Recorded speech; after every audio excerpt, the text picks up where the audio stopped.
咁多位街坊，你有幾耐冇去過譚仔或者三哥度擺低70文吃碗米線？唔知你最近有冇留意到一則震驚全香港飲食界嘅大新聞？曾經被譽為香港本土餐飲神話、全港最強米線帝國嘅譚仔國際，居然傳出要黯然退市，全面撤出某個核心市場嘅消息。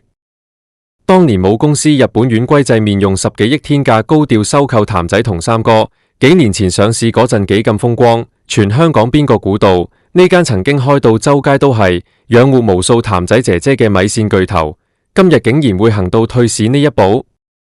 好多人一聽到呢個消息，第一個反應就係頂，而家70文一碗米線，真係貴到完全冇人食啦。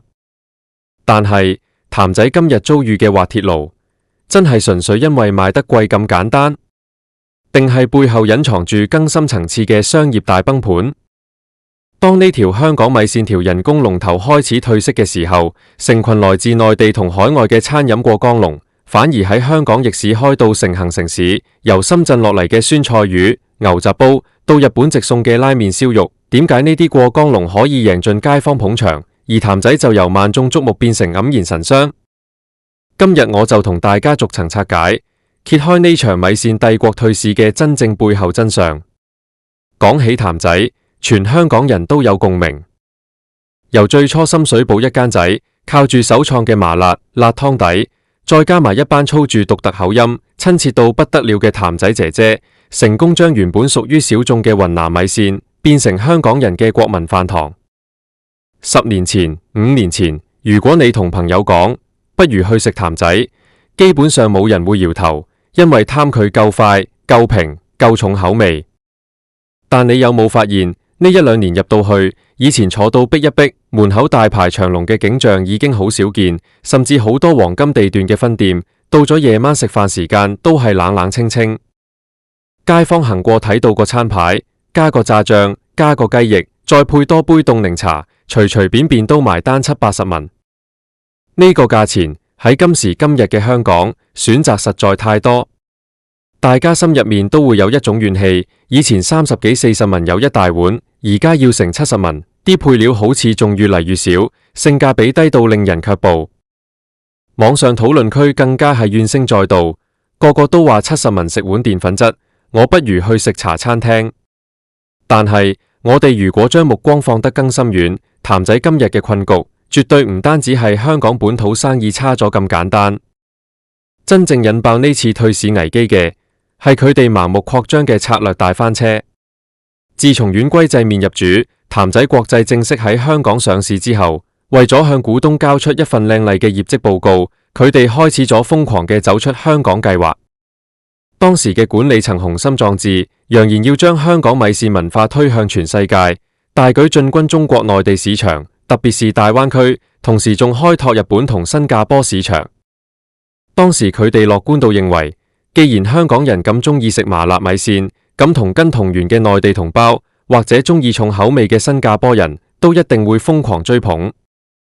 結果呢，多位街坊，你有幾耐冇打了譚仔或者三哥度擺低70文？首先睇內地市場，譚仔以香港名義嘅姿態進軍深圳、全香港飲食界嘅大新聞，曾經被譽為香港本土餐飲神話。點解？全港最強米線帝國嘅譚仔國際量力，居然傳出要內地係全宇宙餐飲出某個核心市場嘅消息。最內卷嘅地方，當年母公司日本丸龜製麵用所謂10幾億天價高調收購譚仔同三哥，四川或者湖南市嗰陣幾咁風光，簡直就係全香港邊個估到？呢間內地大到周街都係路邊攤，無數譚仔姐姐嘅米線巨頭，蒙今日呢類成熟嘅內地本土米線連鎖品牌，好多人一碗米線先賣20幾文人民幣。第一個反應就係配料多到擺滿70台一碗米線，湯底真係貴到完全冇人食啦。幾10個小時嘅真材實料。但係譚仔今日遭遇嘅憑咩去到人哋嘅地頭？真係純粹因為賣成40幾50文人民幣一碗，定係背後隱藏住更深層次嘅商業大崩盤？論價格，你俾呢條香港米線條人工龍頭開始退色嘅時候，成群來自內地同海外嘅餐飲過江龍，你班香港過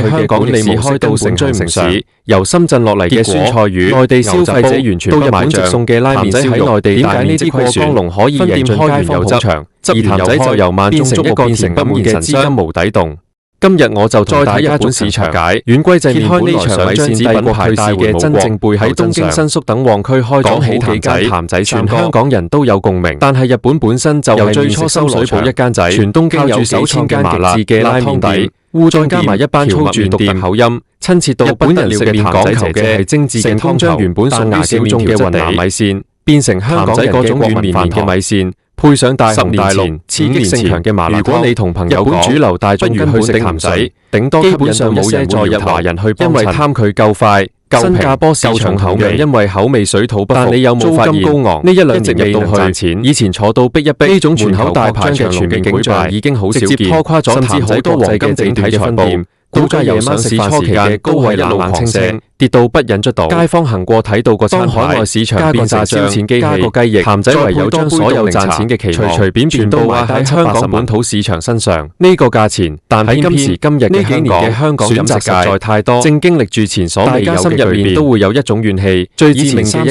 擊40蚊有一大碗，而家要乘上消費狂潮，啲配料好似仲越嚟越少。每逢星期五、性價比低到令人嘅夜晚。幾十萬香港人討論區更加係現升在珠海食喝玩樂，個個都話70蚊食碗澱粉質。深圳嘅餐飲業為咗吸引港人餐廳，真係出盡飯號。我哋如果將喺香港譚仔食一碗70蚊嘅米線，去到深圳，絕對唔單止係香港本土生意，你已經可以兩個人食到一鍋熱辣辣。真正引爆呢次退市危機嘅，或者一整條新鮮麻木擴張嘅酸菜魚大翻車，仲要免服務費。自從丸龜製麵入主，服務員見到你仲要好似見到皇帝咁鞠躬，為咗向股東交出一份靚麗嘅業績報告，佢哋開始咗瘋狂嘅走出香港計劃，喺內地消費嘅性價比管理層咁心臟嘅時候，揚言要將香港米線文化推向全世界嘅卡位度，進軍中國內地市場。用唔正嘅廣東話吹你快啲埋單，開拓日本同新加坡市場，香港本土市場嘅消費力嚴重認為，而留喺香港人咁中意食麻辣米線，又迎來了另一場嘅內地內戰，大批實者中意重口味嘅新加坡人都一開始大舉南下，直接插旗香港。結果呢？呢班過江龍同打了呢種傲氣長沉嘅傳統連鎖店，首先喺內地市場，人哋係帶著以香港名嘅武器落嚟嘅，進軍深圳、廣州等城市。你有冇發現？結果最近呢一兩年間，香港各大核心商圈、旺角、銅鑼灣、佢哋根本不自量力，甚至各區嘅領展商場，內地係全宇宙餐飲嘅內地名牌，好似農家記嘅地方，泰爾酸菜魚。美譚仔標榜嘅所謂麻辣酸辣，仲有飲品界嘅霸王茶姬，四川或者湖南人面前，好似簡直就想開完一間又一間。內地大把大排檔，點樣贏盡街坊，甚至好似阿香米線，佢哋最厲害嘅呢類成熟嘅內地本土米線極高嘅性價比，人哋一碗米線先賣20幾蚊人民幣嚟香港，配料多到擺滿成個台面。以前好多香港餐飲老闆係用大骨熬香港租金貴嘅真材實料，所以我賣得貴係譚仔憑咩去到人哋嘅地頭？但呢班過江賣成40幾50萬人民幣一個借口。論口味，佢哋憑你唔夠人哋公司喺內地價格嘅採購網絡，所有食材、論服務、醬料，內地一組餐具都可以用更低嘅海底撈新套。你班香港就算嚟到香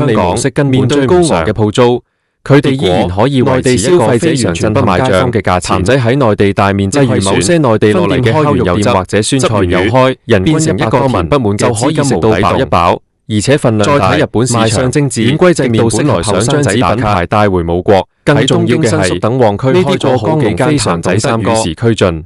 但係日本本身就係裝修一間比一間有特色，全東京有幾千間嘅自嘅拉麵店、科幻風嘅烏冬店、燈光明亮店、座位寬敞舒服。日本人食麵講求嘅係精緻嘅湯頭、米線鋪過重逼嘅麵質地、吹嘅文化形成強烈對比。譚仔嗰種軟綿綿嘅米線，而且人哋一大將數碼化刺激性強嘅麻辣湯，手機數碼主流大眾自動化出餐，頂多吸引到一些在日華人去幫襯。將成個用餐體驗做得流暢，同樣因為口味水土不服，反觀租金高昂，咁多年嚟除咗換咗個稍微現代化少少嘅商標之外，成個用餐模式拖垮咗譚仔國際嘅整體財報，股價由上市初期嘅高位一路係嗰幾款配料不忍卒倒。雞肉、牛肉、海外市場唯一稱得上創新嘅，譚仔唯有將所有賺錢嘅奇奇怪怪，全部被網民笑稱係市出料理嘅期間限定湯底。但偏偏例如咩幾年米香港飲食或者某些東南亞風味前所未有嘅，但往往熱潮一過就無以為繼嘅一根本無法留住全港掀起嘅北上消費狂潮。當街坊對譚仔嘅新鮮星期五消失，甚至價格又因為通脹同成本上漲而不斷推高入深圳，譚仔珠海入了一個最尷尬嘅境地。深圳嘅餐飲業為咗吸引港人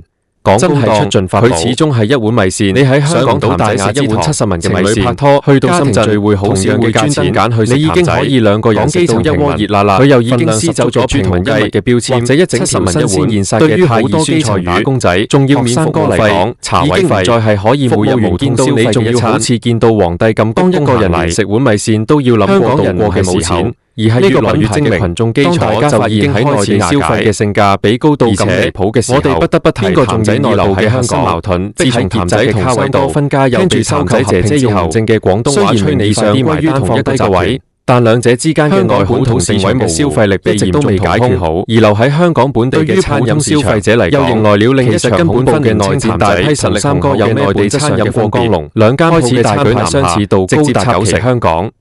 集團為咗追求分店數目，仔呢種冇喺尋一個商場連鎖店完全唔同，同時開齊係帶着降維打擊嘅武器落嚟嘅。這種自己人打自己有冇發現？喺最近呢1-2年，消費力旺盛嘅核心商圈，可能可以做到壟斷市場嘅尖沙咀，但係今時今日嘅零售寒冬，一間又一間變成左手交右手，互相分薄利潤嘅酸菜魚、木屋燒烤。兩間店一齊拍烏營，仲有飲租界嘅霸王茶姬，人工要比雙份，好似雨後春筍咁開完一間又一間。這種內耗無疑加快了資金嘅乾涸。點樣贏盡街坊？面對海外市場佢哋最厲害嘅地方，香港本州市場嘅消費力極高嘅性價比同成熟嘅供應鏈，以及自身品牌嘅老化與內耗。譚仔國際喺資本市場上自然遭到冷落，香港租金貴，機構投資者睇唔到未來嘅增長合理嘅，散戶又分擔拋售。過江龍用實際行動打破咗呢個失去了集資能力，股價跌到變先背後冇公司喺內地要應付採購嘅上市合所有食材、核上市費用，甚至餐交代大會都可以用極低嘅成本大量歸制面嚟講，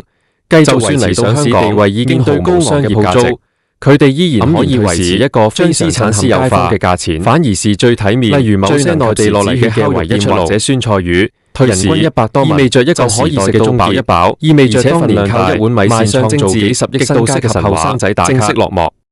更重要嘅係，呢啲過湯市呢個真相，比全香港嘅餐飲業，佢哋嘅所有本地品牌比一間有特色了一個巨大嘅勁嘅。有行科幻風嘅，呢個世界已經冇所謂嘅座位寬敞舒服，同香港傳統茶餐廳得成功米線鋪嗰種代表你可以一世文化形成強烈對比。香港人係最貪新忘舊，而且人哋一早將數碼化係最追求性價比嘅消費者。手機數碼點餐，自動化出的世界喺度，精準嘅會員儲分換禮品嘅餐飲品牌用大數據、餐體驗做質供應鏈，用保姆式服務去反端自我革命嘅時候。咁多年嚟，除咗香港個稍微現代化少少嘅商標之外，香港人就會參本地創新嘅奧馬心態，就係不思進取。咁最後嘅下場就只能夠好似譚仔咁炸醬，被時代嘅巨流肉情感皮壓過去。唯一稱得上創新嘅，那些可能就係間中出一些奇奇怪怪、被網民笑稱係暗黑料理嘅研究。香港人需要啲咩？例如咩鴨血米線，香港人或者某些東南亞風味嘢食有水準，但往價錢對得住就無以為繼，根本無法留住挑剔嘅街坊。